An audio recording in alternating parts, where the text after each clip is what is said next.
Now, previously, what we had done with syslog was to send our syslog messages off to another server. What we need is a server that's actually going to be listening for those syslog messages and will store those locally. Why would you want to do that? Well, let's say that you've got a security information and event management system, which is sometimes called a SIM.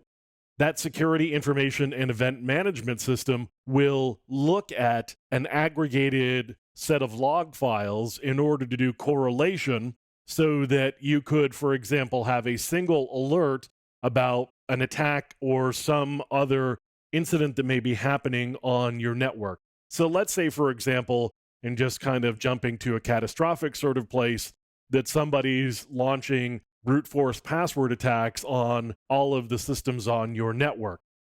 You may want to have a rule in your SIM that's going to notice that, and the SIM will actually generate a single alert if it knows to pay attention to those sorts of things, rather than, say, 50 or 100 separate alerts on all of the individual systems. So this really makes security management and log monitoring significantly easier if you've got all of your log messages in one place. So let's just take a look at a couple of ways that we could actually do this.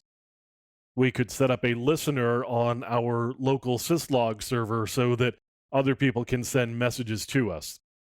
So we've got one of our configuration files, and I just dumped these rules down in the bottom here. So I could say $input TCP server bind rule set remote, $input TCP server run, and then specify a port number. And then I could do the same thing with UDP. UDP is really the common syslog approach. The default for syslog is to run on UDP.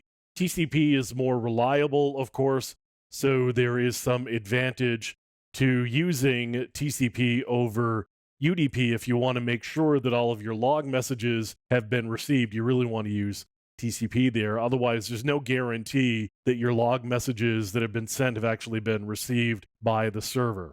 So the other way that we can do this is we can actually load up a module here, and then we're going to say $UDP server run, and then specify the port number. And then I'm going to load up another module for TCP, and I'm going to specify that I've got a TCP server that's going to be running again on port 514. So now I should be able to just restart the service, and it's going to stop the service, start it back up again, and reread the configuration files. Now, if I just run netstat and specify the listening ports or the services that are listening, and I'm going to pipe that through to less just so that we can see here.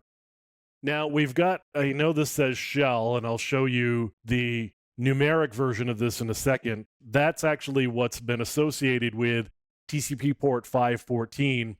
Down here, though, if we look a little bit further down, you'll see we're listening on the syslog port for UDP.